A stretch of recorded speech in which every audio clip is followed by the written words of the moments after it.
as I mentioned, so then what will happen is Ivan will give a presentation for about 30 minutes or less, and then we'll open it up for feedback from the committee. And then if there's time remaining, we'll also have an opportunity for members of the audience to ask questions as well. And then the committee will leave again, have a conversation to decide, you know, did Ivan pass this dissertation defense? What changes are needed? Those kinds of things. And then we'll come back and go on from there. So any questions before we get started? Okay. Well, this is a very exciting event. It's wonderful to see all of you. I'm going to move some of us into a breakout room here in just a second. So let me do this real quickly. And so you should, those of you who are on the committee, you should receive an invitation to the breakout room right now. So hopefully that's happening.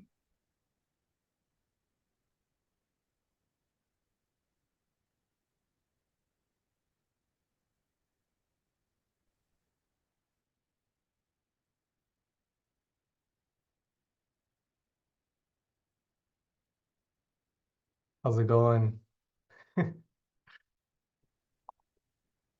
Hey, you got this, bro. Uh, uh, You I'm got ready. this, Ivan. That's what I did with it. Like I've been practicing like too much already. Yeah, I know my stuff. I think like just need to do it at this point. Go, Ivan. Woo! Yeah, the hard part's behind you, man. Yeah. I'm hoping I don't get edits. That's like my goal. But you know, Good luck, Ivan. You got this. thank you.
Welcome everyone. We're just the committee just left, so they're just talking about I'm assuming my writing, and then they're gonna come back and I'm gonna present.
Hello, we're back. The committee is now back from its conversation, and Ivan, you'll rest assured there's nothing major that you need to be concerned about. We're excited to hear you give your presentation, and the committee has some great thoughts about where you might take this work next.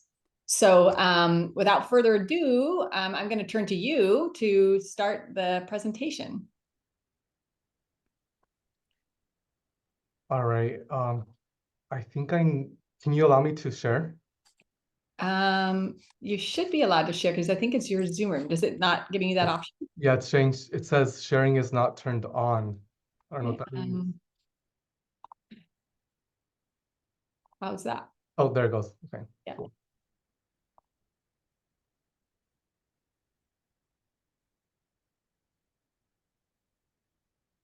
All right, can you see my screen? Yep. Perfect. Okay, so thank you all for being here. Today's talk is titled Transfer Conocimientos, Understanding the Pre-Transfer Experiences of Latina, Latino, Latinx Community College Students through a Family-Centered Approach. And so I wanted to start off my talk today by talking a little bit about my positionality and why I was drawn to this work. And so I come from a first-generation low-income migrant farm worker background. And so coming from this background really helped shape my passion for higher education and addressing transfer equity. When I was considering going to college, I went to schools that did not provide a college-going culture. And so that really determined my access to education. And so my parents were very influential in me getting to that point, to getting to college. And so when I was considering going to college, we stumbled across this program called La Bienvenida, which was at one of the state schools in Washington State.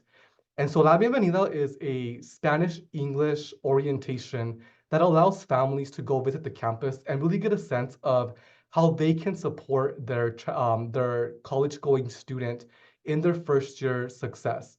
And so my parents were invited to go to Washington State University to really engage in workshops, meet faculty and staff, all in English and Spanish, which really helped them learn what college was really like for families like ours. And so during La Bienvenida, my parents were able to connect with other parents. They were able to connect with the family, with the faculty, the staff, etc.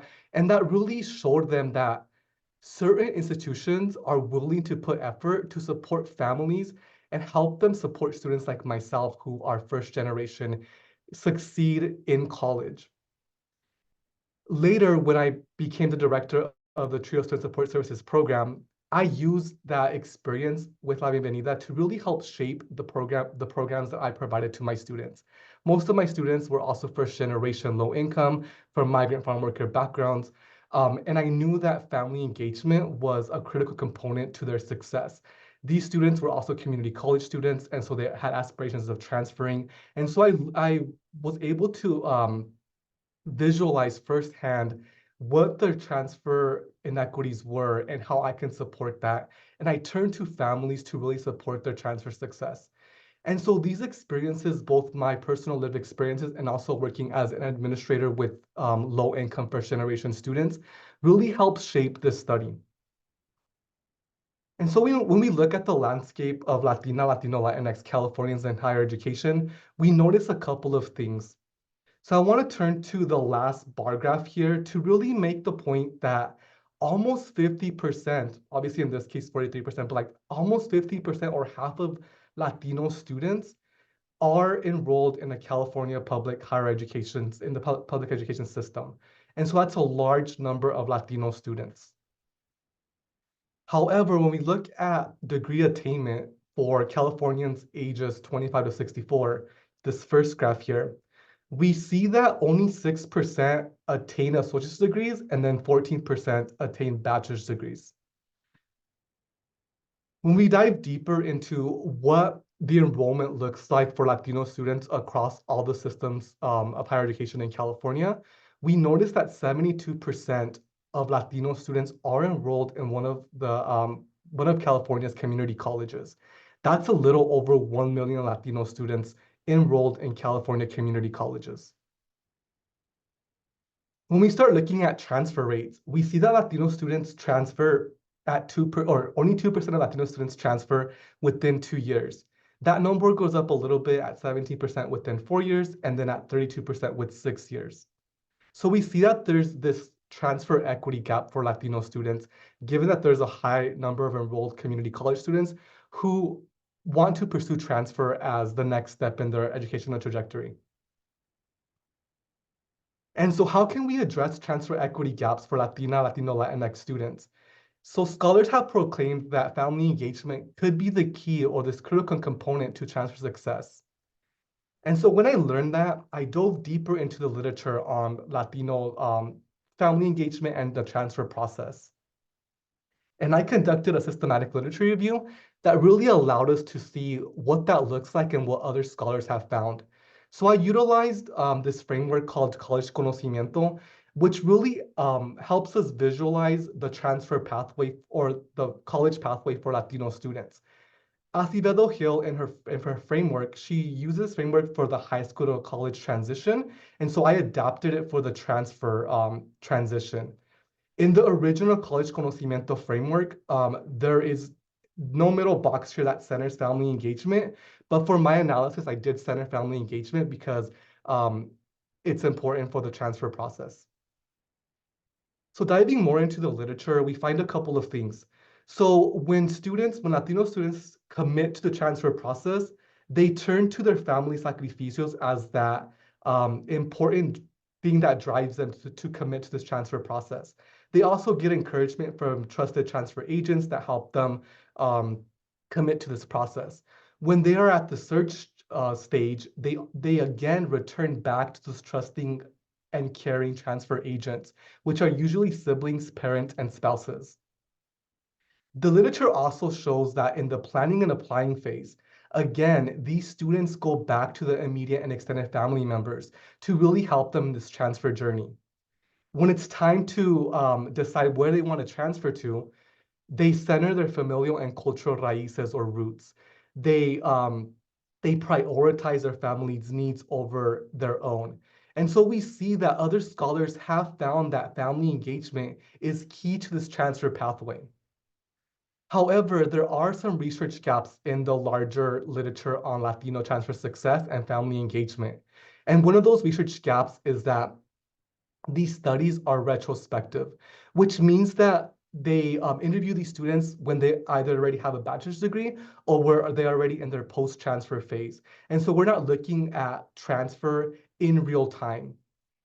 When it's time to decide and create transfer choices, the literature does showcase factors such as the racial, geographic, and social political positions. However, they don't dive deep into these different aspects of creating transfer choices. And so that's one of the gaps in the literature. And even though the literature and the students are saying that family engagement was critical to their transfer success, none of the articles that I read included family voices or lived experiences. And so that led into my dissertation topic. And so the overarching question that I'm trying to address with this research was, how do Latina, Latino, Latinx community college students and their families co-construct transfer decisions? And then I broke it down into 3 different questions to really get deep into how these decision-making processes look like. And so my first question is, how are transfer choice sets created? And what role do racial, geographic, cultural, social, political, familial contexts play in these decisions? How do families' conceptions of their roles, responsibilities, and capacities in the transfer process shape the ways in which they support their children's transfer aspirations? And then finally, how do Latina, Latino, Latinx students and their families engage with the sending and receiving institution to promote transfer success, given the tenets of transfer receptive culture and the process of college conocimiento? When I refer to sending institution, I mean the community college, and then receiving institution means the university or the four-year institution. So I utilize 3 different frameworks that allow us to visualize what I'm calling a transfer conocimiento framework, which is an extension of college conocimiento that Acevedo Hill describes and what I talked about a little bit earlier.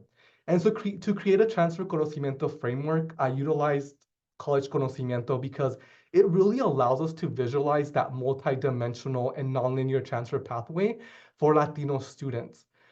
A transfer receptive culture provides that institutional lens that is needed to be able to describe what these students are experiencing and how we can better support their transfer success. Transfer receptive culture is created with 5 different elements, 2 pre-transfer elements and 3 post-transfer elements. For the purpose of this study, I focused on the 2 pre-transfer elements. The first element was focused on making transfer an institutional commitment, and it's a priority for the college, the community college. The second element of transfer receptive culture speaks about the resources that these students need in order to be able to fulfill their transfer aspiration. The third conceptual framework that I used for my transfer conocimiento framework was apoyo sacrificial, which really helps us center that family engagement component that the other 2 frameworks didn't emphasize. I do want to say that transfer receptive culture does have a family component, but it exists in the post-transfer phase, which for me, I'm arguing that this family component should be at every part of the transfer process, not just in the post-transfer phase that transfer receptive culture really emphasizes. And so going back a little bit to the apoyo sacrificial, that framework really helps shapes how families, mostly Latino families, support college aspirations of their children, whether it's from high school to college or in our case, transfer. And so I utilized that framework to really help shape my qualitative research design. And so I recruited 16 students who self-identified as Latina, Latino, Latinx. They also had to be enrolled in one of the San Diego County community colleges during the 23-24 academic year, which was actually last year. They have to have been transfer ready, which means they were ready to transfer within the next 12 months. All of my participants are finishing up their first year of their transfer institution this year. And then they have to have pursued vertical transfer. And so once I recruited those students, I had them help me recruit their family members. And so through that, I sent them a flyer that was both bilingual, English and Spanish, and I was able to recruit 13 family members. And so as you hear me talk, I utilize the term family versus parental, and that's very intentional. And the intentionality behind it is because I want to be more inclusive, acknowledging that not every family member of these students or just in general are supportive, but also that family units they look differently for different students, especially when it comes to community college students. As we know, community college students are a large portion of them are non-traditional, which means that maybe they don't rely on their parents for that support. Maybe they have their own families, or maybe they are starting their families, or maybe they just consider other people family. And so in this dissertation, I wanted to shift that paradigm and really focus on family versus parental. And so the sample included 1 father, 3 sisters, 5 mothers, 2 friends, 1 wife, and 1 fiance. So here's a little table that showcases the student participants. And some things to know are that all of the participants identified as Mexican, Chicana, Chicano, Chicanx. 2 of them also identified as Central American. Most of my participants identified as female. I had 1 non-binary student and 3 males. All but 1 student were first generation. Most students also received some type of need aid. And most of them were Pell Grant recipients, and the ones that weren't Pell Grant recipients, they received state need aid, which meant in our context that they were undocumented, and then 1 student benefited from military benefits. And then the majority of my students worked either part-time or full-time. So I engaged in a data collection process that had 3 different phases. So phase 1 was that these students created transfer choice sets by completing a short Qualtrics survey. On the right-hand side here, you see what that survey, or 2 of the questions from that survey, but mostly I was looking for more like demographic information. And when they were designing their transfer choice sets, what I asked them was, please rank the schools that you were considering transferring to, the schools that you had already applied to, and the schools that you have been already accepted into. And so that really helped me determine what type of questions to ask, but also what schools these students were considering. After that, I engaged in 3 pláticas with each student. And each plática was designed to ask deeper questions about their transfer choice sets, but also their transfer journeys. And so I chose to utilize plática methodology for a couple of reasons. One, because it is one of the more culturally responsive ways to interview Latino students. But the main reason was because I really wanted to have these students be the co-creators of their own realities in this research process. And so I wanted to really work with them to tell their story, their transfer journey story. Once I met with all these students 3 times, I then conducted 1 testimonial with their family members. All these interviews were conducted on Zoom, and these testimonials were either in Spanish or English. When it came to the interviewing the families that only spoke Spanish, the student was also present in the Zoom room, helping them with technology, helping them how you understand some of the questions, etc. So it was really a collaborative process that I embarked with the students and their family members. My data analysis process also had 3 different layers. And so I used, again, the Qualtrics survey to really help collect demographic information. And it helped me inform some of my questions that I was asking in the pláticas and the testimonials. On the right-hand side, you'll see here my preliminary codebook, which emphasizes the first 2 elements of transfer receptive culture. And so I used deductive codes at the beginning to really guide my data analysis process. And so again, I used college conocimiento, apoyo sacrificial, and transfer receptive culture to start my initial coding process of these interview transcripts. Then after I did that round of codes, I engaged in a second round of codes and used inductive codes to really identify those emergent themes. And some examples of those were cultural and racial identity, immigration policy, immigration status, mixed status families, knowledge brokers, consejos. Those are kind of some examples of inductive codes that really emerge from the data, from the transcripts. And then finally, I use those codes to embark in a thematic analysis to really showcase what was spoken during data collection and really tell these transfer journey stories that came from both the student and the family. And so my findings are broken down into 3 major findings. And so the first one is all about creating transfer choice sets. So really understanding how Latina, Latino, Latinx students decide where they want to transfer. So one of the first overarching findings that I found were that cultural and racial identity did have an influence on transfer decisions.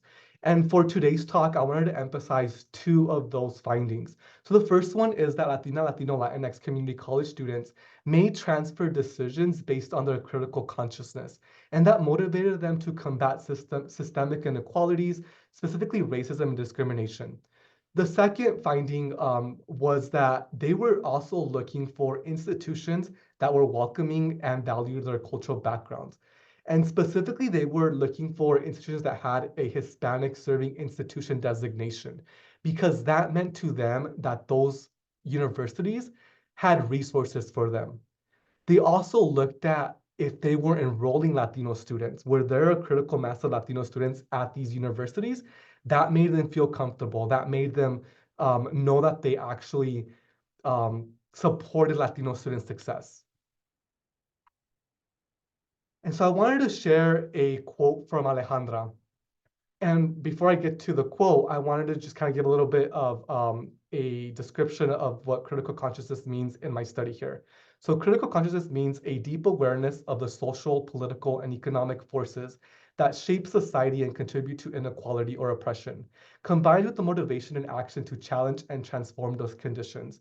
And so here Alejandra says, when I was first starting out in my veterinary career, I applied to my first job where the doctor was a little mean to me, saying that maybe this wasn't the right job for me. Maybe I should just stop trying and to move to a different career. Because I wanted to prove them wrong, I stopped working there and I moved to another place where I got promoted 2 times. One as shift lead in the veterinary field, and I don't know, I just felt the need to one-up him and prove him wrong. So here, Alejandra was actually, is actually pursuing a veterinary career. And when she was choosing where she wanted to transfer to, she only chose to apply to University of California, UC colleges or UC universities. For those of us who are not familiar with the educational systems in California, the UC system is one of the most competitive systems, not only in California, but also in the United States. And so this student, Alejandra, wanted to make a point that students like her, first-gen students, Latinas, could succeed and make it to the UC. This student also applied to out-of-state institutions because not that many people from her family or from her community considered out-of-state institutions. And again, she wanted to prove people that in her community that wrong, that, you know, that she could also move away from home, go to a different institution that was out of state to pursue transfer. In her quote here, she was talking a little bit about how she was working at this veterinary clinic and how her supervisor, her doctor, did not think that she was capable of this career for whatever reason, right? And so she used that as motivation, not only to persist with the transfer process, but to really to apply to certain schools that maybe others don't think she was capable of pursuing. The second topic that I talked about was environments where they felt valued and welcome. And so I wanted to share a quote from Bernie. So Bernie says, and honestly, I was really afraid of going to a school and being the only brown girl. Like, that was my fear. I was raised in a border town, and because I'm too brown to be white and I'm too white to be brown, I was kind of like, oh my God, I'm gonna have to assimilate to like being a white girl and I'm brown. Like, you know, like there's no whiteness here. But it made me afraid of like, dang, I'm gonna lose who I am, kind of like I was afraid of that.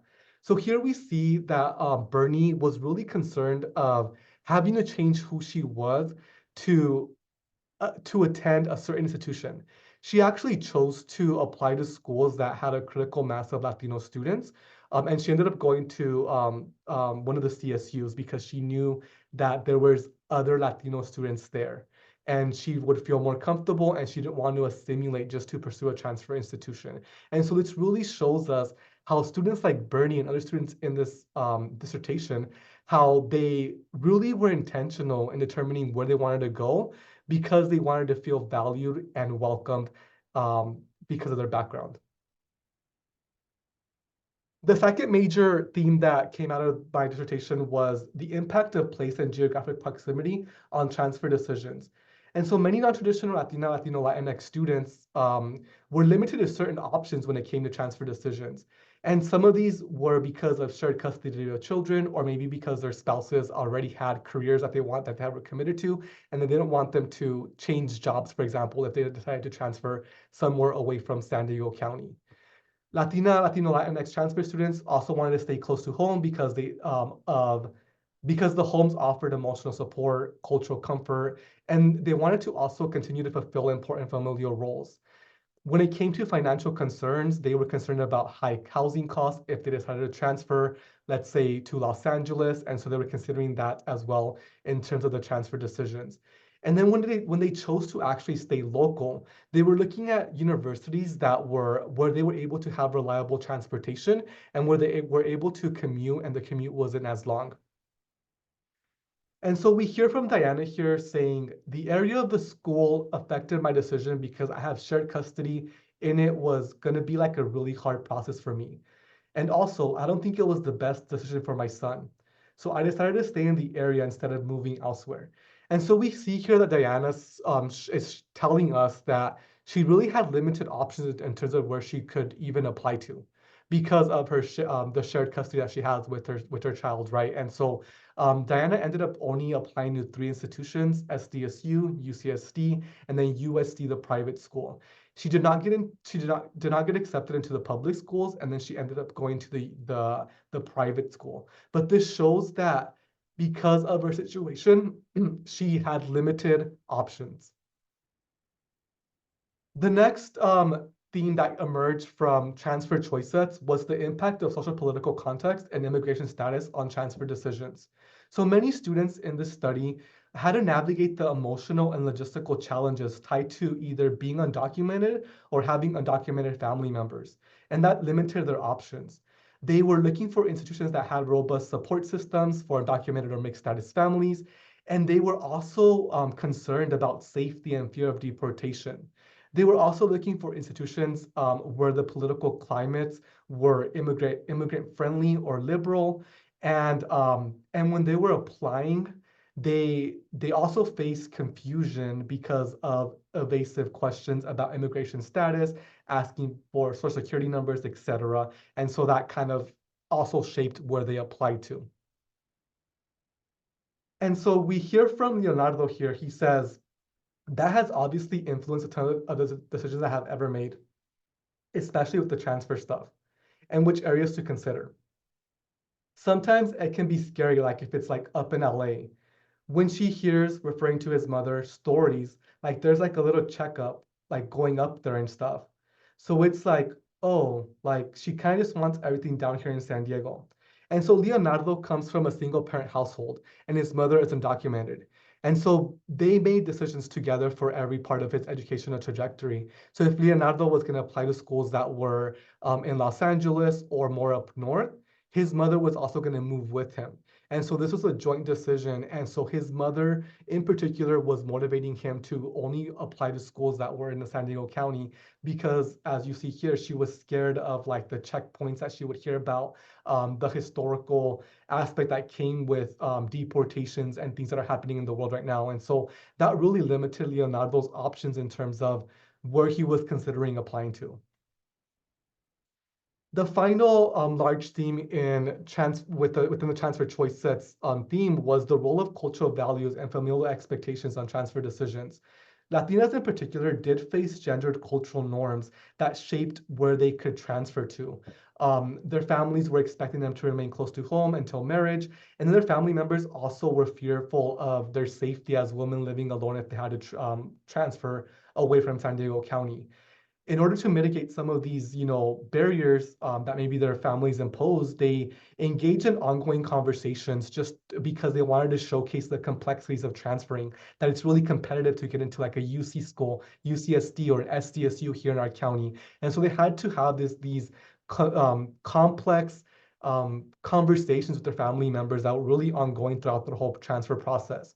And then they also wanted to showcase the importance of independence and self-discovery if they were able to move away from home, if that was one of their options for these Latina students.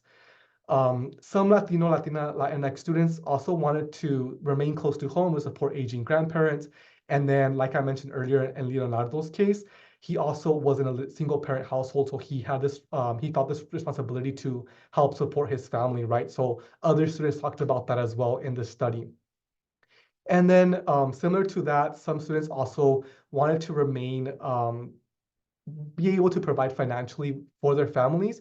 And this reinforces the sense of collectivist duty, right, over individualistic academic ambition and gain for these students. And so here we hear from Luz describing a little bit about what this looks like. She says, I do play a huge role in my family. Whenever things falter, I have to pick up the slack. I used to really blame it on being the oldest, although sometimes it sucks to have to pitch in for rent. And be dependent on and have to pause my savings for certain moments. I think it's just your family sacrifices so much. It's just what you do. A lot of people don't understand it, but it's just what you do. And I mean, they do. They do so much as well. So here we see that Luz is describing this collectivist mindset, right? That her family gives a lot for her to be able to pursue her goal of becoming a doctor. And so she feels this duty to also give back. And so she wants to remain close to home to be able to provide that financial support that their family might need in certain aspects of their family journey, right? And so that's one way that these students really value these cultural values and familial expectations in these transfer decisions. All right, so now that we heard a little bit about from what the students are talking about in terms of transfer decisions, the next part of my findings focuses on the family component, the family voice.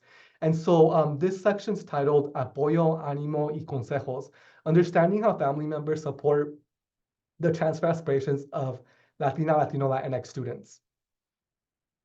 And so one of the ways that families support their transfer going students is through apoyo and supportive behaviors.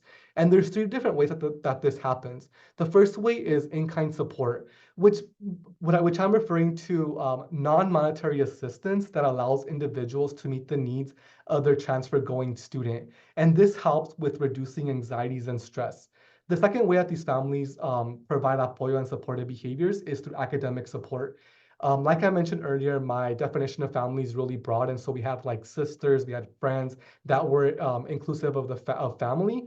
And so when it came to those family members, they supported with that transfer application. Some of these family members have experience with being successful in their own educational journeys. So they were able to support with the transfer application, financial aid applications, etc.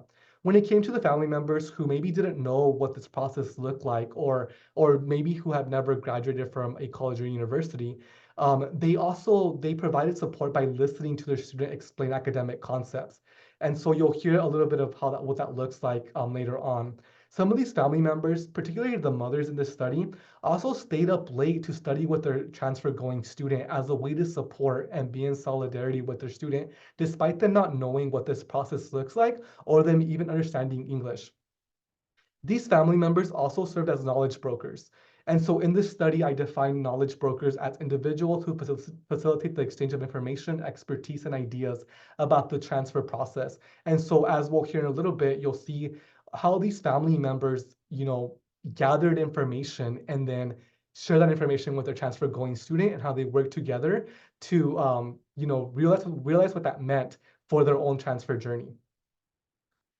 And so I wanted to share what Luz's mother said about the way that she supported her transfer, Luz actually, and within the academic support finding. She says, pues yo la he apoyado como trayéndole libros, escuchándola lo que ella estudiaba, apoyándola en todos los sentidos, de todas las partes del organismo, o sea, de todo.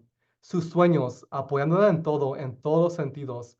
Hasta me he desvelado con ella cuando tenía tarea porque a veces se dormía a las 3:30. Es un gran apoyo a ella, motivarla hasta la comida o que no haga nada de cosas aquí, para que ella se realice lo que ella quiere. And so here, Luz's mother describes a little bit about ways that she supports that she supports Luz. And so one of the ways she supports her is by going to the library and bringing back books about STEM. In this case, she's interested in biology and chemistry, as well as she wants to become a doctor. And so she would bring her books to be able to kind of help her in her career journey. She also supported her by staying up late, while Luz was studying. So she stayed up till 3 a.m. With her to support her and just be there with her as she studied for exams, as she completed homework, etc. She also provided in-kind support in the form of providing her with food, making sure that she doesn't do nothing at home in terms of chores, because she does understand that education is a commitment, and she wants to relieve her from some of those stressors that she might encounter as a STEM student. Like I mentioned, the other theme that emerged was knowledge brokers. And so I want to share a little bit of what Jimena's mother says. So Jimena's mother says, fíjate que nunca lo tomamos en cuenta porque siempre decíamos, ay, es que un dormitorio en la universidad debe ser muy caro. Entonces, yo platicaba con ella, con una amiga, que su hija se fue a Nueva York a la escuela y decía, es que no consigo pagar su renta aquí, y mi renta y allá, muy complicado. Y yo le dije a mis hijos, pues procuren agarrar lo más cerca que puedan de casa para no tener tanto viaje el día que no se pueda pagar el cuarto allá. Pues tienen su casa aquí cerca. So here Jimena's mother describes how she was gathering information from talking to one of her friends, about her daughter going to university in New York, and how housing, particularly dorms, were really expensive. So she used that knowledge to really support Jimena in her transfer decision making. So they decided together that it would be best for them to stay close to home, somewhere in San Diego County, because housing costs could be expensive if she would transfer either up north or to a different state. So another theme that emerged from talking to the families was consejos. And consejos were advice drawn from personal experiences and cultural values. These consejos included practical guidance, emotional support, encouragement, and many parents and siblings used their own challenges in education or labor-intensive jobs to motivate their transfer-going students. They provided reassurance, validation, and made sure they emphasized perseverance, initiative, long-term vision. And these consejos were also functioned as culturally rooted tools that of support that combine their love, wisdom, and strategy to really help these students with their transfer aspirations. And so here we hear from Deborah's mother. She says, como le dije de un principio, pues yo siempre le doy estos consejos a mi hija, porque le digo que yo no quiero que ella esté matándose en un restaurante. De hecho, fue su primer trabajo en donde yo trabajaba, y ella miró cómo se trabaja ahí, lo duro que es y lo poco que pagan. Entonces le dijo a mi hija, yo no quiero yo no quiero esa vida para ti, no quiero eso. Si yo estoy viviendo eso, ya me tocó vivir eso para sacarla adelante. Yo voy a hacer, le digo, pero yo no quiero que ustedes hagan esto. Yo quiero que ustedes estén mejor. So here Deborah's mother describes how she took her daughter Deborah to go work with her in the restaurant industry, and how labor intensive it is, and she didn't want her daughter to go to that same labor intensive jobs for the rest of her life. And she uses that as a way to provide advice and consejos to her daughter to continue with the transfer process and to pursue a bachelor's degree. The last major theme within the families was ánimo. And ánimo came in the form of emotional support and encouragement. And so families used motivational words. They also provided reassurance. They checked in with their students. They validated their decisions. They offered faith-based encouragement. And they boosted their children's spirits and reinforced their belief in their abilities to succeed. And so here we hear from Leonardo's mother. She says, pues ha sido un reto estar ayudándole porque como yo desconozco a veces, yo no sé cómo ayudarlo. Entonces, lo único que hago es motivarlo, de que se tiene que poder a investigar cómo, o sea, no es como nada más darle ánimos. Le decía, yo sé que tú tienes talento, te gusta estudiar, tienes que, o sea, vas a poder. Si él que quiere, puede. O sea, siempre era de que, o sea, se te tiene que notar y a lo mejor no va a ser fácil, pero si de verdad tienes ganas, lo vas a lograr. So here, Leonardo's mother talks a little bit about how she uses motivation and ánimo to really support her son's transfer aspirations. She mentions things like, you have talent, you're capable. If you really want it, you will find a way to pursue it. And so she uses these different forms of encouragement to really boost Leonardo's spirit in terms of not being, in terms of pursuing his transfer aspirations. All right, so the last finding section that I have here really ties in what the theories talk about, right? Transfer receptive culture and college conocimiento. So this findings is titled A Transfer Receptive Culture Analysis of the Pre-Transfer Experiences of Latino, Latinx Community College Students. And so when we look back to what the search and applying to transfer phase looks like, we notice a couple of things. We notice that support programs like EOPS, in this case, there was a program called Dever, Puente, Promise, Trio. These programs are really supportive in Latino, Latinx students' transfer journeys and success. We also hear that students utilize transfer centers as a way to get vital transfer information and support. We also noticed that these students were also involved and they had leadership roles and work study positions. And they used those roles to really leverage those roles to really, where they were able to find transfer information and support. They also relied on peer support and family members to help them with this transfer journey. And so we hear here from Sophia. She is an undocumented student, and she says, he knew about the undocumented student struggle, which is why she went to him, because he had students that had transferred with undocumented status. And so with other counselors, you're with them for an hour, and then you're in and out. Here are your classes, here's your plan, and you're out. With her Dreamers counselor, he took the time to get to know the student and emphasized the fact that he was there for personal help as well. And so we see here that Sophia relied on the Undocumented Resource Center as a support group that really helped her as an undocumented student. And they went above and beyond than just giving her an educational plan and a website to go find information. Like I mentioned earlier, these students also held leadership roles and work study positions. And so we hear Alicia say, I turned to the dean I was working with at the time for transfer support. I was doing some projects for her, so it was easy to go to her. She was always encouraging me and providing advice about transferring. And so here we see that Alicia leveraged her position working with the dean to really get that information that she needed to be successful in her transfer journey.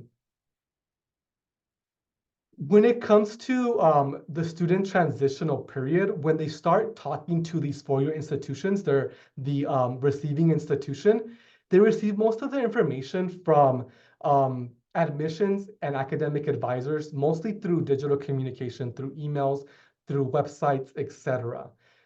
And most importantly, transitional programs that happened in the summer were really instrumental to their transfer success and that transitional period.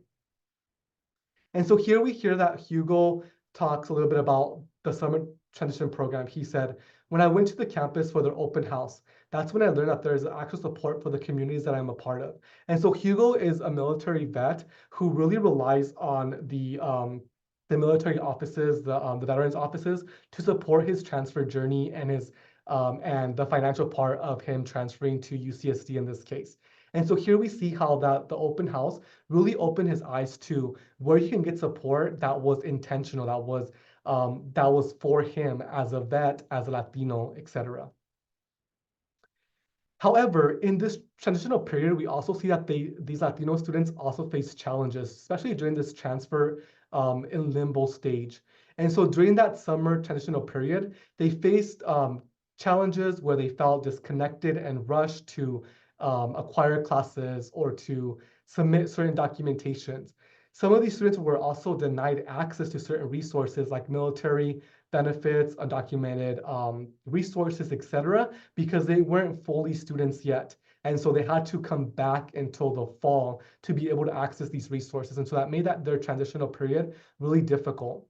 They also felt unwelcomed, uncertain, and stressed because of that quick transition process. And so here we hear from Diana. She said, so she just came in and said, you just go to the website and scroll.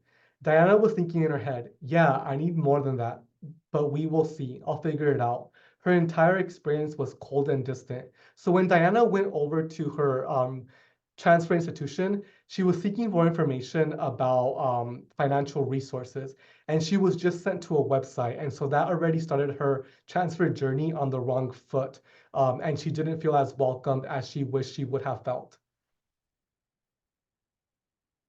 All right, so what do all these findings mean in terms of implications and how can we better support these Latino students in their transfer success?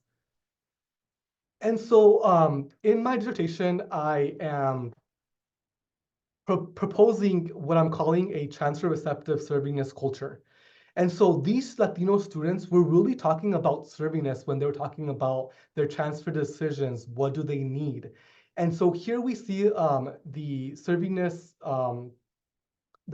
framework that Garcia et al. Coined. And what they really talk about is how can we better serve Latino students, mostly at Hispanic serving institutions, but I think this should be apparent at all institutions, right?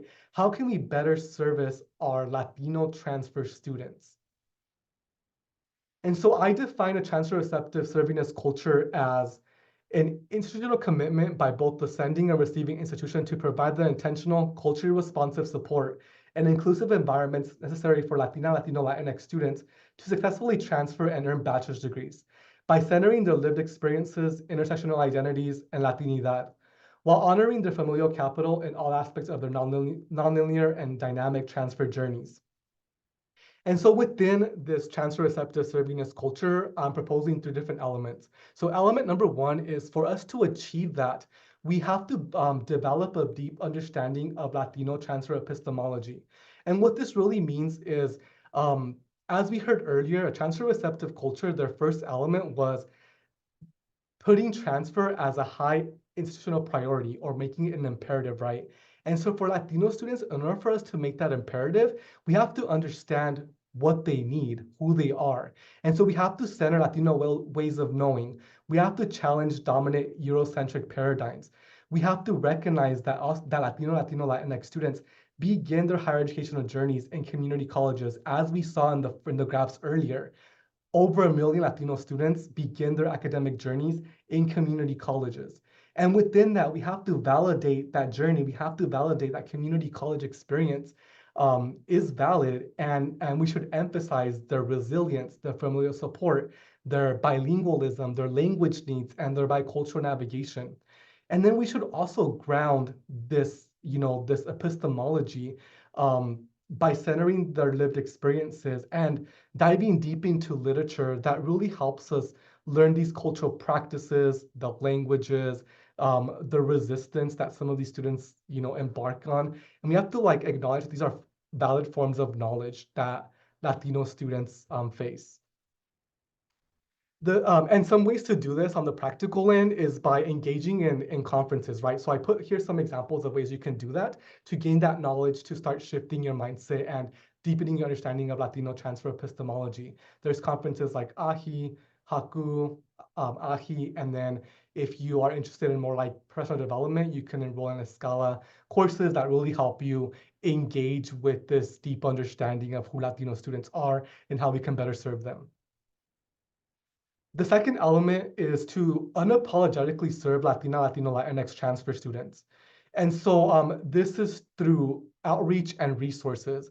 As we know about the servingness literature is that sometimes we focus more on the equality versus equity. And so element 2 is really tying in that equity part, really centering Latino transfer students' lived experiences.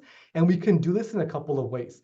One of the ways is by developing a pipeline program to connect and enroll Latina, Latino, Latinx students into support programs. As we saw from my findings, support programs are really instrumental in transfer success. And so building this pipeline is really going to help with that transfer, those transfer success for Latino students. like we saw in the findings as well, work study opportunities and leadership roles were important attributes to transfer success for Latino students. And so as practitioners, we need to better or provide these students with these opportunities to be able to connect with faculty, with staff, with administrators like deans, vice president, because they leverage those different roles to gather information and successfully transfer. The third element of a transfer receptive servingness culture is to institutionalize family engagement policies and practices. And so what you've heard so far of my findings and really hearing from the families, they're instrumental in this process, whether it's on the traditional end or the non-traditional route, right? And so we have to include them more in higher education, particularly in this transfer process. Some ways to do this is by informing these families, right, about the transfer process. When it came to those family members who only spoke Spanish, mostly like the parents, the mothers, the fathers, they didn't understand the transfer process because it's complex and it's their first time hearing what this process looks like. And maybe like, back in their hometowns in Mexico, we don't have a community college system over there. So all this is new to them. And so we have to be able to support them and inform them about what this process looks like and how they can better support their transfer going student. On the practical end, one way you can do this is by hosting and facilitating a transfer bridge program that really brings families to the forefront and helps them understand and provide resources to understand the emotional, social, and academic needs of their community college transfer students. We also have to be willing to build trusting partnerships with families, right?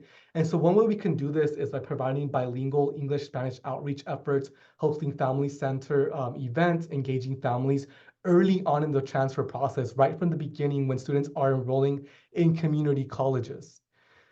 Finally, we have to, higher education institutions can further strengthen school-family partnerships by recognizing that families are key partners in this transfer success, right?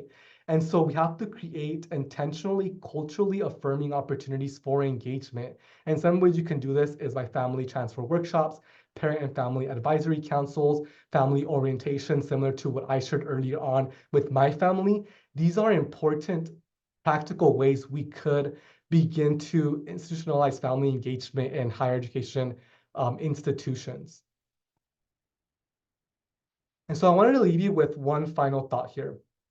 When we work together to streamline the transfer process, we honor the resilience, aspirations, and cultural capital that Latino, Latinx students bring into our educational spaces.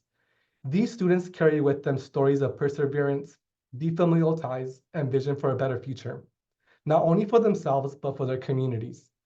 Investing in their success means investing in a more inclusive and prosperous society, one that recognizes that the brilliance and potential of Latina, Latino, Latinx transfer students are essential to the future of higher education and the vitality of our nation.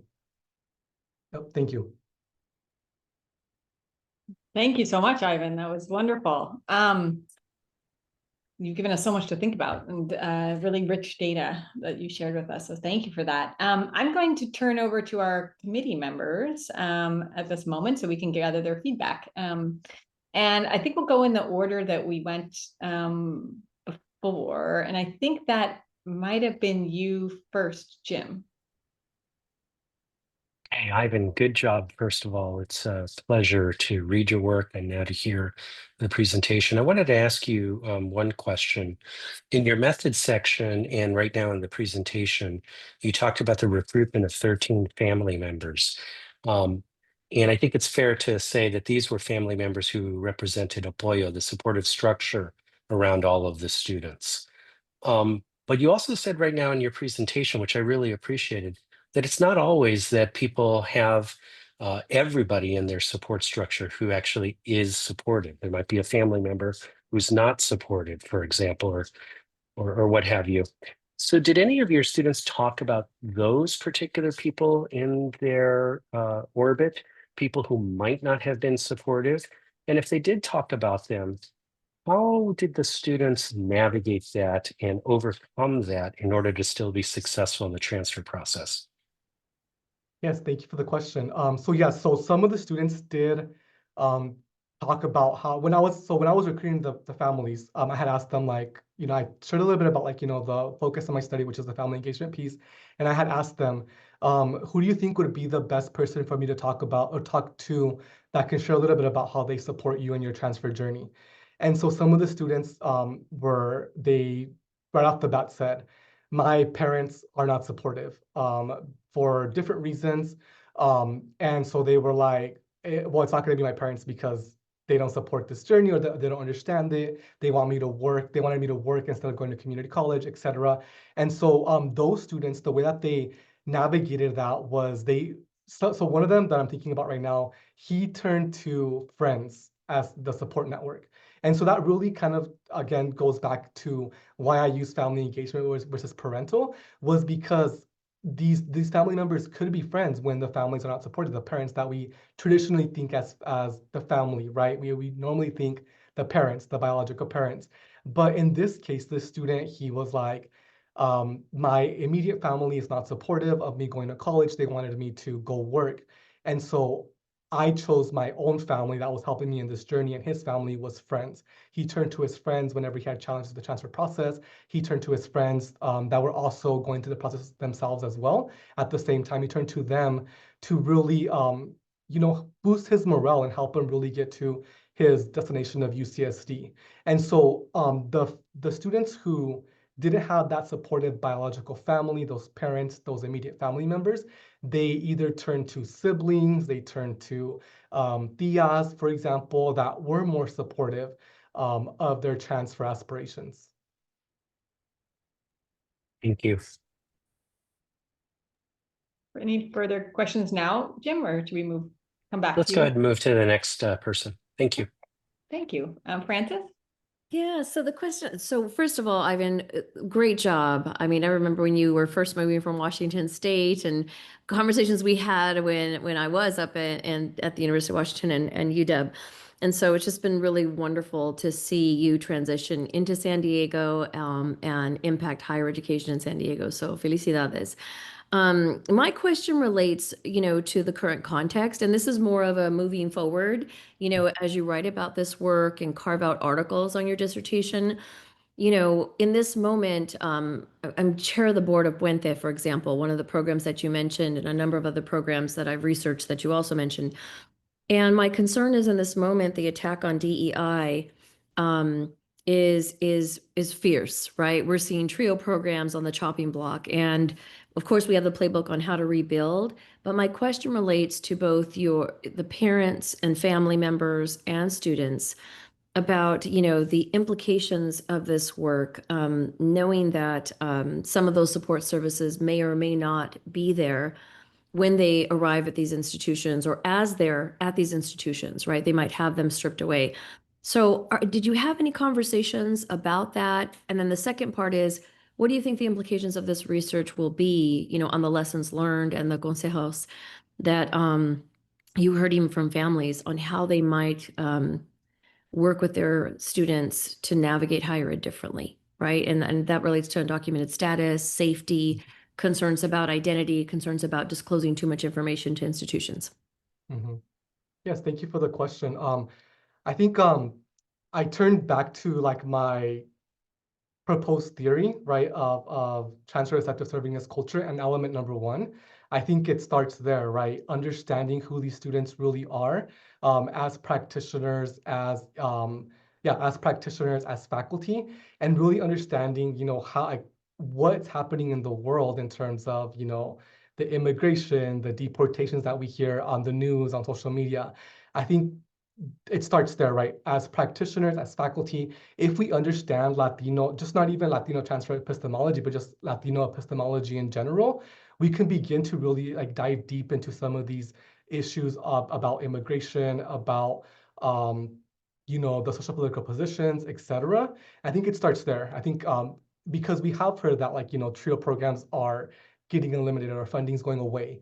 And so if we start from there, and we use that knowledge to really either propose more institutional programs that maybe might not be stripped. I know here in California, for example, we do have state programs that are a little bit more safe, I guess, in terms of them being stripped away. But I'm thinking that if we start there and create programs within our institutions that that really support Latino students in their transfer success, that could be one way to kind of move forward with what's happening with stripping of funding at the national level, et cetera. In terms of like the safety of undocumented students and supporting them in their transfer journey, I think it also goes back to like, the element one, but also element two of, unapologetically serving Latino students, right, in their transfer journey and really, providing intentional support and understanding that some of these students are at risk. We saw that like, maybe the student is not undocumented. Maybe they were, US citizens, but their family members, or they live in a mixed status family and their families are in jeopardy or fearful of, right, of being deported and things like that. So they don't want to share too much information. So I think that providing the intentionality behind the support services and understanding that that could be the case could kind of help shift some of the practices that they do promote and facilitate throughout these students' transfer journeys moving forward. Great, thank you. Thank you. Alan? Yeah, first of all, really nice job. And it just sucks following Jim and Francis to ask a question because they're so thoughtful and they are clever about the questions that they're asking.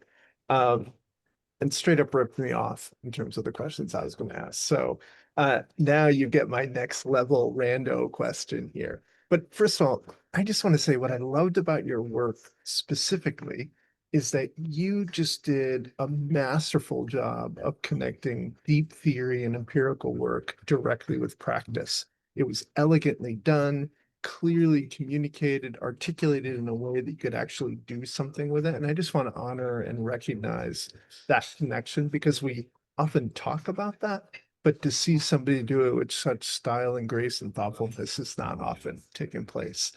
And I also want to recognize that you spend some time pointing out the knowledge brokers in your work. And I'd argue that you're a knowledge broker in terms of the work that you're doing and how you're helping to support the very population you care passionately about and that you're studied really deeply. So I really valued and appreciate those elements of your work just in general. I think the point that Jim brought up around the friends, I think is a really critical one. The word shows up like 25 times in your dissertation. And we've seen the same example in some other STEM work that we've been doing. And I think this is like an under-leveraged population of folks. And so you did a beautiful job in responding to Jim's question. If you had any more thoughts about how we might leverage that, all the better. And then the other thing that you mentioned a little bit in your presentation was this idea about the work of aspirations, which I actually think is quite a powerful idea. And as you well know, there's some literature that done on aspirations. So I'm curious about two things. One, sort of your thoughts on like, how do we work these informal relationships a little bit more? Maybe can we create the conditions to support that? And then secondly, any thoughts you have on aspirations? And just thanks for your great work. Yes, thank you so much for the question. So the first to answer the first part of the question, I think trust is key to family engagement. I think if a lot of the time, some of these families, especially when we think of like the parents that haven't fully engaged with a university or a college, they don't trust institutions. And even just speaking just kind of from my personal experience, like I mentioned at the beginning of my talk, was that the first time like my parents really felt that universities were working with them was when they went to this Bienvenida, right? This transitional program for us. And so throughout my K through 12 education, yeah, we had open houses, yes, we had this and that, but it felt more like performative, right? It didn't really felt like they truly wanted my parents to be involved. It was just kind of like, we have to check this thing off the box, an open house at the beginning of the school year. And so So that intentional program, La Bienvenida, really felt like they cared about my parents. And my parents felt that too, because after that experience, they ended up, being like these recruiters for the institutions. They would tell other friends about like the great experience. They would like tell them like, you should send your kid here, because that school provided this program that was really impactful for them and transformative. And so tying it back to your question, I think they gained trust from Washington State University at that moment. And so I think that trust should be that key component to really starting to think about how we can really integrate family engagement in higher education. And then from there, you can then work with them, right, to build out some of these more practical components and not just the performative open house, right? And the third thing that I want to mention on that part is it should be sustained throughout the year, throughout their journey. It shouldn't just be a one thing at the beginning, one thing at the end. And so that's also a key part of this family engagement piece, is the sustainability of family engagement throughout the academic year. And like I mentioned, like at the onset, let's not wait until the student's about to transfer already applying. We should start this right when they enroll at community college and have that aspiration of transferring. That's when family engagement should start. That way we continue to work with these families throughout that journey and support them in ways that they can support their students in their aspirations, because as I mentioned, the transfer process is really complex and it's nonlinear.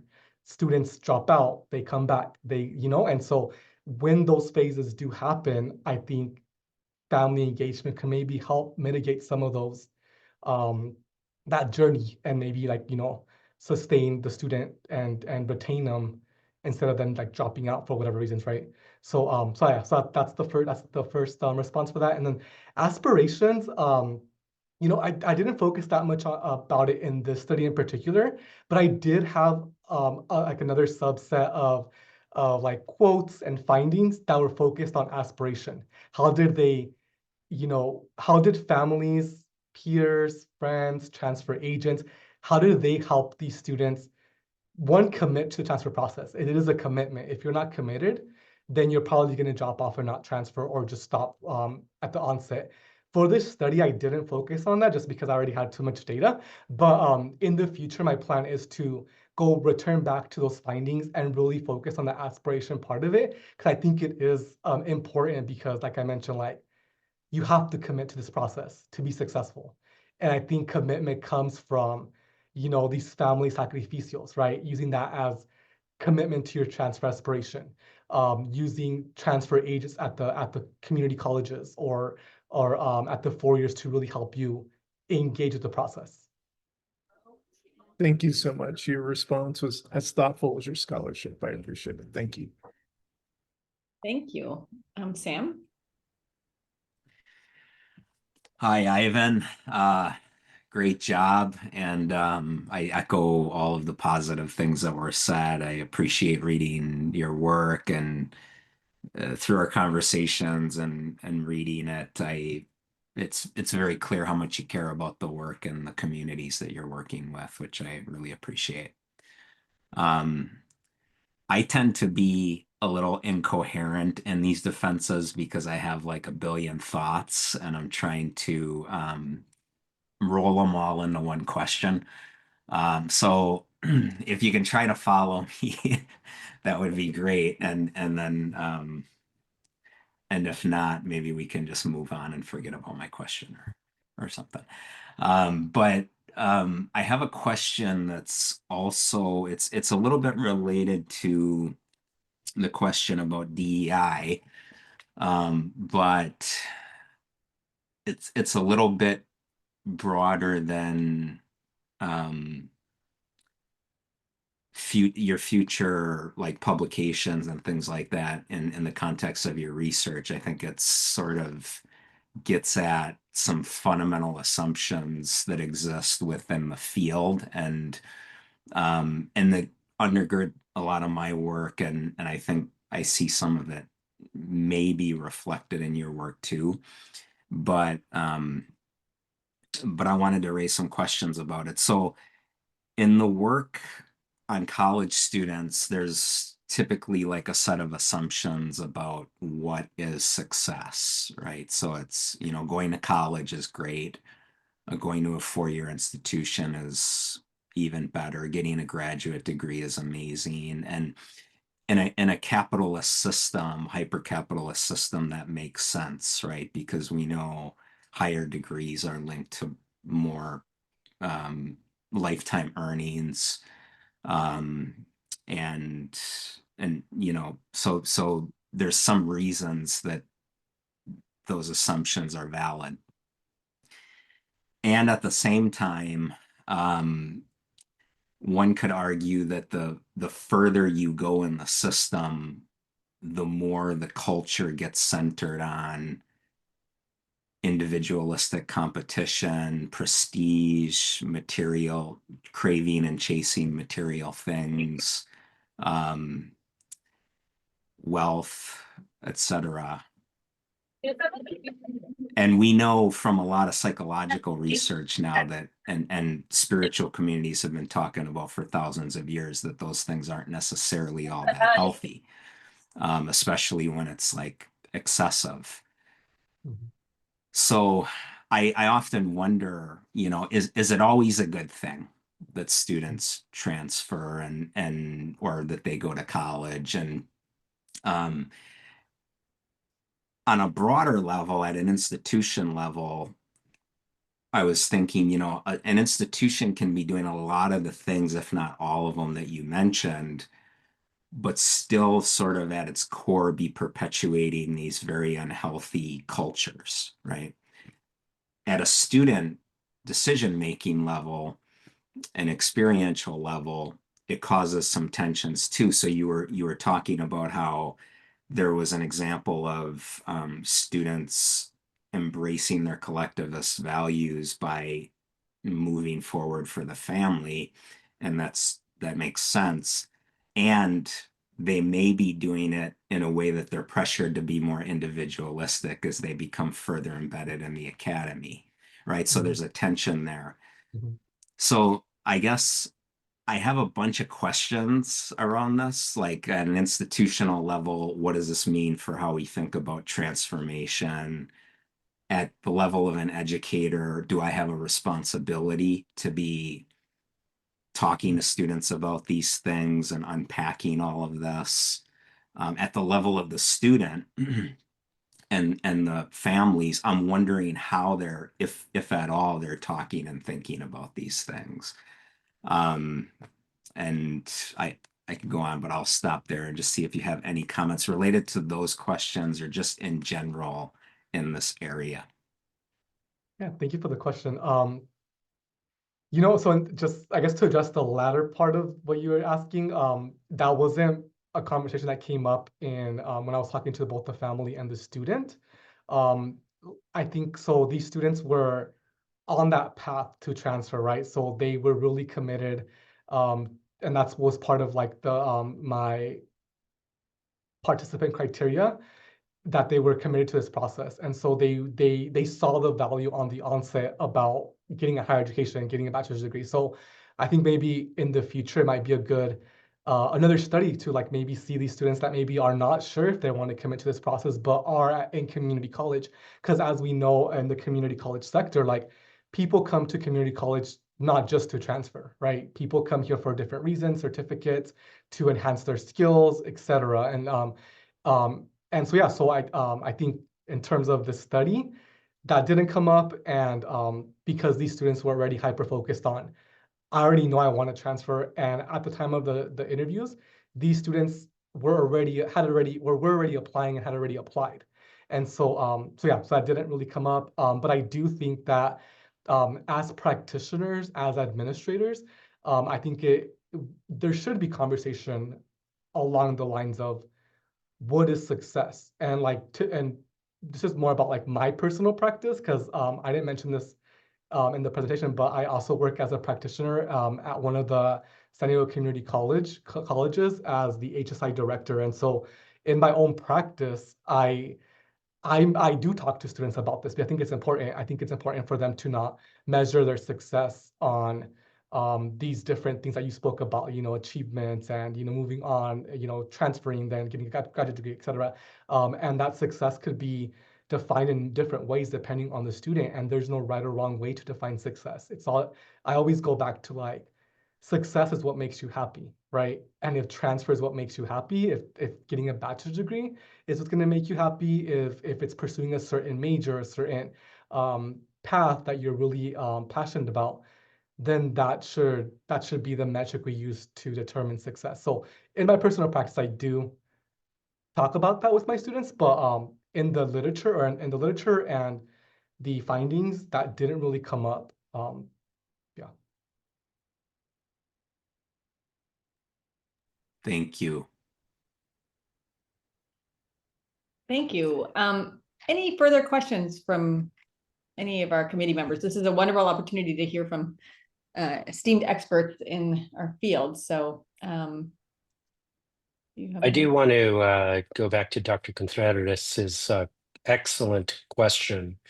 Ivan, I want to let you know that I'm working now in a state that is, shall we say, textbook example of the fiercest opposition to all things DEI. Virginia's the South. Don't let anybody tell you otherwise. And that said, I'm working as the provost in the most diverse four-year research university in this whole region, including DC, Maryland, et cetera. And we have 50% of our undergraduate population who are transfer students. So I'm wondering, as you think about, like, we're going to be in this space, as Dr. Contreras has reminded us, at least for another 3.5 years. You're an expert in this area. What do people like me working in extremely unsupportive contexts at institutions that live and die by transfer? Because 50% of our students, right? What advice do you have to us? I can't set up programs like the ones that you're recommending that I believe are best practice. I can't do the kinds of things that may be possible in California. But nonetheless, we're incredibly diverse and students still want to come here and transfer here. So any thoughts from the dissertation on how you would advise all the rest of us who aren't blessed to work in California? Yeah, I think it's a tough question to answer, to be honest, because that's something that I'm thinking about too in my own practice. As there's a lot of unknown, right? I work for a federal grant that's focused on DEI. So I'm always in jeopardy of getting this grant, diminished and stuff like that. So I'm always thinking about what can we do moving forward? And I think I always go back to that, the being student-centered, right? Knowing your student population. So I think understanding who the student population is in your context can kind of help shape some of the practical things that you either develop or further facilitate that is already a best practice at your institution. Because just kind of given what you just said about 50% of students are transfer students at where you're currently working, that means that the institution already has this transfer imperative, right? That the transfer receptive culture framework talks about. So you already have a best practice that's not even focused on DEI. It's focused on transfer, what transfer receptive culture already says. So I think just kind of diving a little bit more deeper about analyzing what you already do to get that 50%, because not all institutions are like that, right? So that tells me for you that you already have this imperative. It's important for you all. So I think diving a little bit more deeper into what does this commitment look like? And how can we use that to strengthen that commitment? I think would be a good step in terms of what's happening and maybe some of the ways that or some of the things you cannot do based on our political climate. Thank you, Ivan. I appreciate that. Other questions or comments? Or thoughts for Sam on publishing, thoughts for Ivan on publishing the work? I know Sam and Francis and others had some ideas on, or at least we're willing to offer advice as you move forward on this, maybe in this setting, maybe in the future. as you think about developing articles. I know, Ivan, you're also planning to do a follow-up study, and maybe you can tell us a little bit about that too. Yeah, sure. So so this dissertation was actually funded through a national organization, so that you read about in my writing. And so I was able to fund my students through that funding, and so I got another set of funding to continue to follow these students through their post-transfer journey. And so my ultimate goal with this is to not only like publish articles on both phases, but really nail down that transfer receptive servingness culture piece by also including what the post-transfer looks like and really analyzing that and putting it together. So my next step, or what I'm currently doing actually right now, is interviewing these students again for 2 more times, and also their families. And what I'm doing is also including the university and community college leaders in the conversation to really showcase a full description of the transfer journey for Latino students. And so that's what I'm currently doing now. And next steps are like to publish this work and really develop this strong framework for Latino transfer success. Thank you for sharing that. I think it's important for people to know where your work going next on this front. Yeah, and I don't have any comments about the publishing now, but I'm happy to meet and chat about that if you want, Ivan, how to strategically carve up the dissertation and move forward. Thank you. Thank you. Any other comments or thoughts?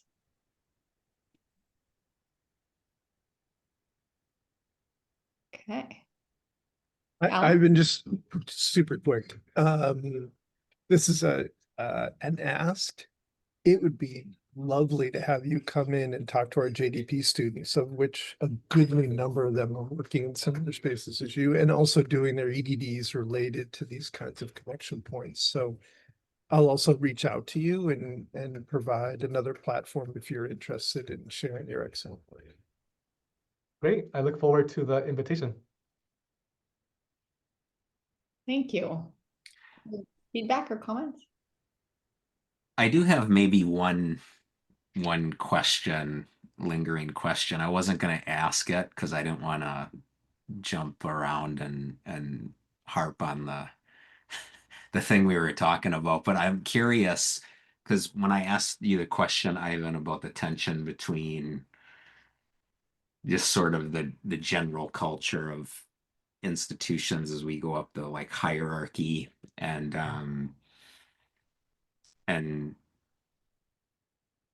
you know these other values like collectivism and things like that, and you were saying that it's important as a practitioner to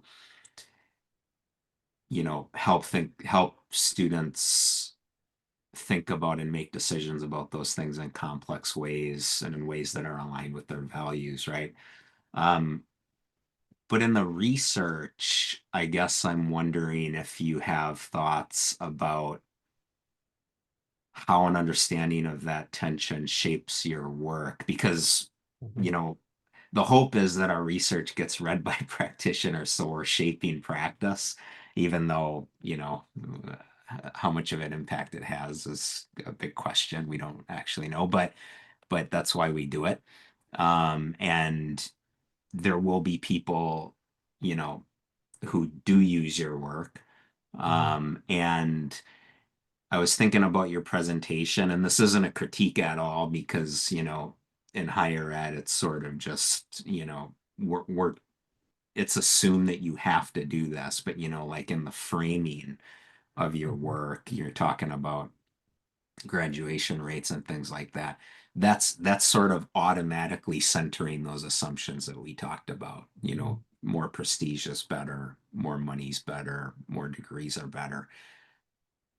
Is there a way to complicate that and maybe think about framing things differently, not dismissing that, because like we were talking about, that's part of our reality, that's important, but also framing it in a way where we can complicate people's thinking about these things when they read our work? Yeah, I think that's definitely a great point. I think throughout my project and just dissertation in my writing, I really wanted to focus on like the assets-based approach to it. So, and that was intentional for me. But when I was reading the transcripts, talking to these students in real time, um, there was definitely like a whole set of challenges, right? And I didn't go into those here. And I really show those also in my dissertation because I wanted to keep it more like assets based. So I think maybe including some of those pieces in some type of article or like um, a larger piece could kind of help just, complicate the transfer pathway. Um, yeah. Thank you. Thank you. Anyone else?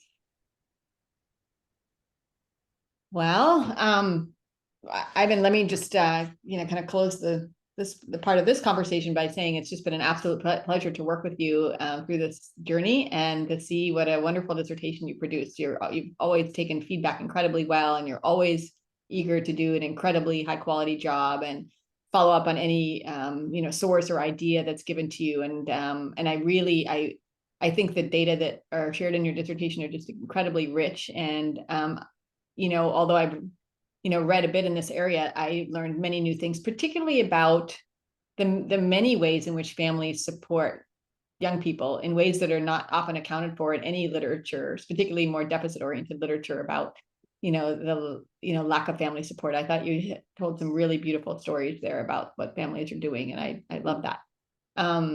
I'm really excited to see you move this forward to publication in various different ways, and I know you've got various publications already, so you know how to do this work, but I'm ready to help support you as you think about carving up different articles and launching your academic career. And I know you'll be on the job market looking for some academic positions and seeing what's out there. And I think you're going to be well positioned to land something amazing. And in the meantime, we have the wonderful benefit of you, as Francis has said, kind of serving our community in San Diego as a higher education administrator. So thank you for all that you do, both as a scholar and a practitioner and mentor to so many. So it's just wonderful to see you reach the stage. And honestly, every moment I've worked with you has been a pleasure. So thank you for that.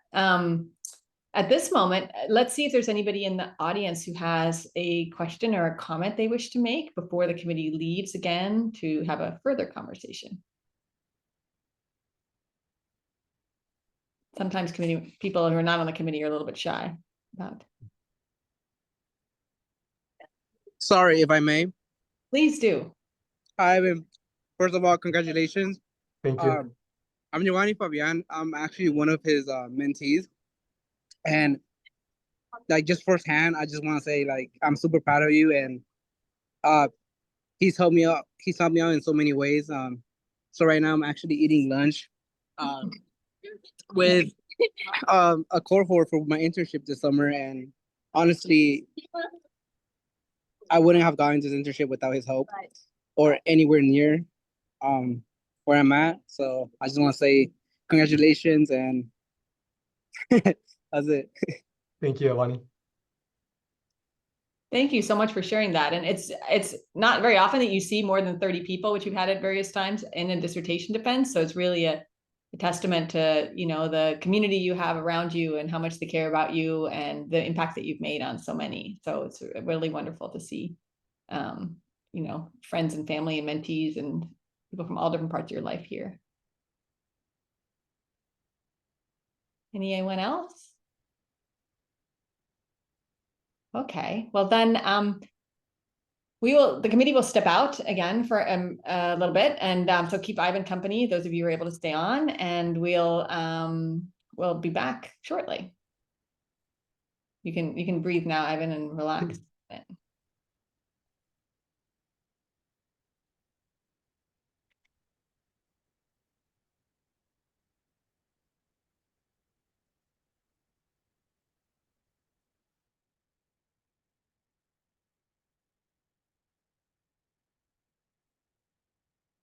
Finally over.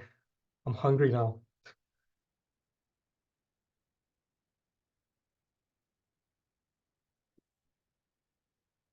Hey, Ivan. Yes, what's up? Hey, this is Anthony Villarreal. How's it going? You remember me, right? I do, yeah. Yeah. Hey, man, just want to say, dude, your work is really good, needed. What you're doing, not many people can do, and you are very genuine. And I hope you see all the possibilities that can come out of this, and just también the reminder how great you are. Uh, as one that's already with the PhD and seeing you. Man, bro, sky's the limit. I hope you achieve everything you set for yourself and more. And just, yeah, man. Looking forward to seeing you more professionally, academically, personally. Pero felicidades. Thank you so much. That means a lot. Like I try to be as authentic as I can with like this work, and just because obviously I'm passionate about it, right? So I think that I'm glad it comes across like that, because I obviously do like care about the students and like the whole topic, right? And so thank you for that.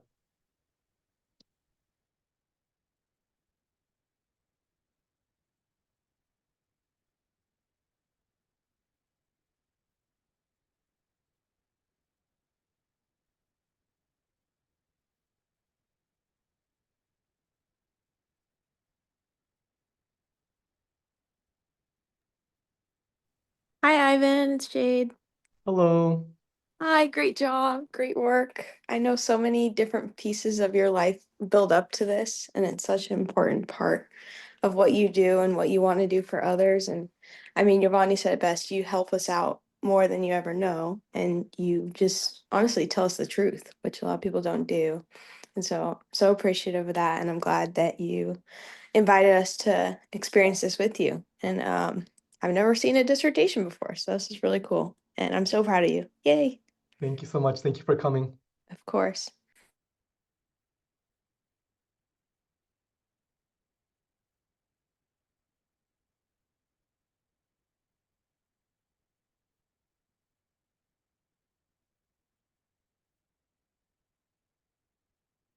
Those questions were tough. Like, that's all I'm gonna say. I'm like, shit.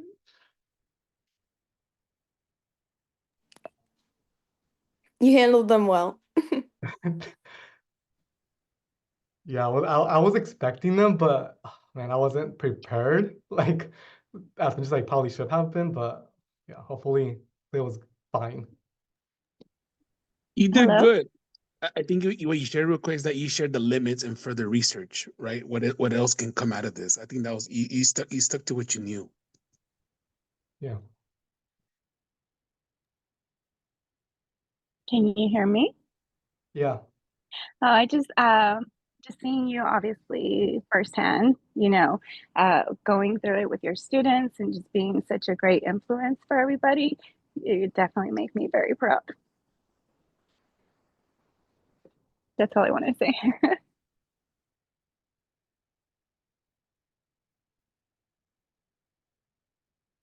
Thank you.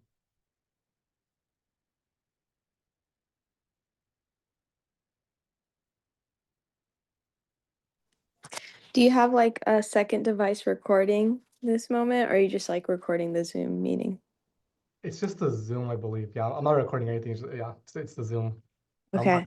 I'm like tired. I'm ready to like that's all that was a long presentation, like, and yeah, I'm like exhausted now at this. Right. Have you had water? Yeah, well, I had my soda, you know. Okay. Got it. Okay.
there any questions while we wait?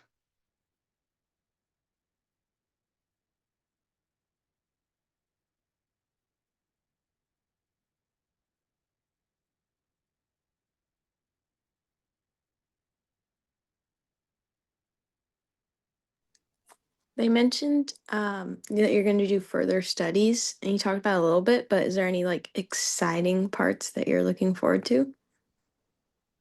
Yeah, so like I mentioned, I'm gonna continue to work with these students again. So now, so all the students that were part of my study now, they just finished their first year as transfer students.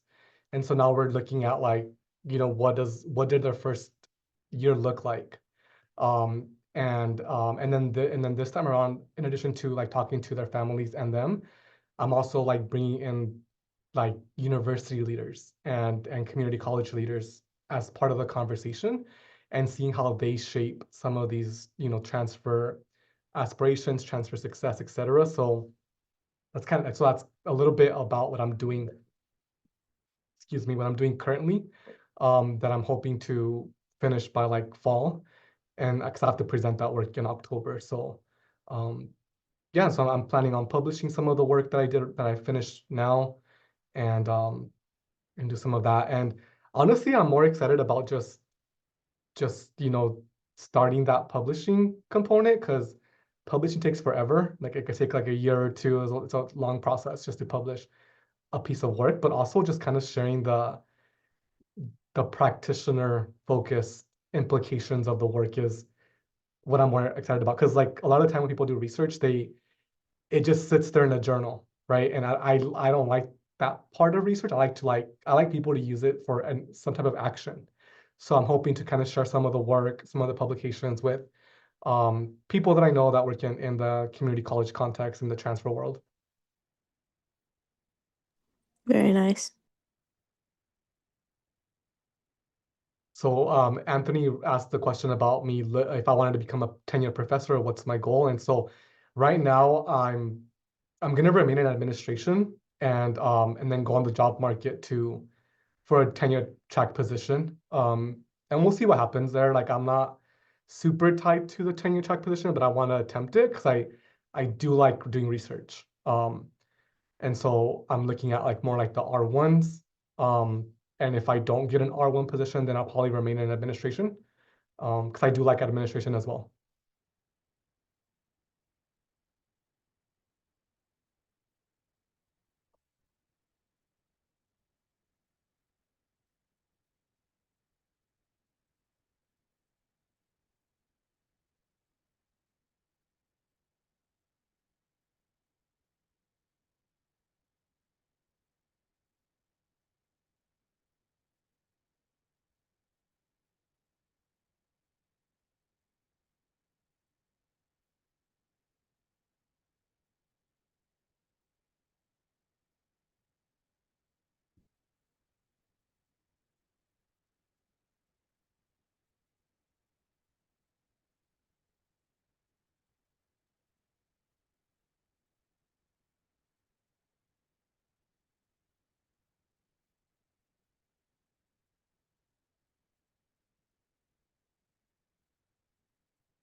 They're taking long.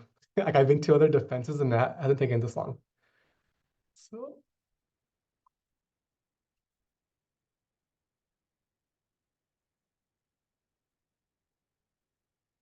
Hey, Dr. Valdovinos, we're thrilled to congratulate you on passing your dissertation defense. The committee has no edits they would like to see before you file. So you may have your own small edits you'd like to do, and I have some further feedback, ideas for publications and so on we can talk about at your leisure. But we're very excited. So others may want to say something as well. committee members, anything you wish to share? Congratulations. Congratulations. Look forward to talking to you more about your work. Super proud of you. Thank you so Congratulations. much. Ivan. Yeah, Super great happy for you. work. Ditto, great job. Looking forward to seeing where it goes. Thank you so much. So at this moment, it's lovely seeing the clapping and some fun things in the chat. We can hang, I think people will probably, committee members and others may wish to leave or excuse themselves, but you can hang around and I can hang around to kind of give you further feedback. We can stay on, but if anybody needs to leave, they should do so. But congrats again, and super excited to you know, have you reach this important milestone and to be able to call you doctor, and you'll be walking across the stage at graduation very soon. So Thank you so much for coming, everyone. I appreciate you being here, but also the feedback that I will get on this project. So I do want to publish it, and I think it will be impactful work. So I do want to get to that next level. thank you so much. And I saw Amber sent a text saying she's about to send the DocuSign through. So we'll get that done quickly so you can file. Awesome. I'll stay Thank on. you. Bye, everybody. Thank you for being here. Congratulations, Ivan. So proud of you. Thank you, Cindy.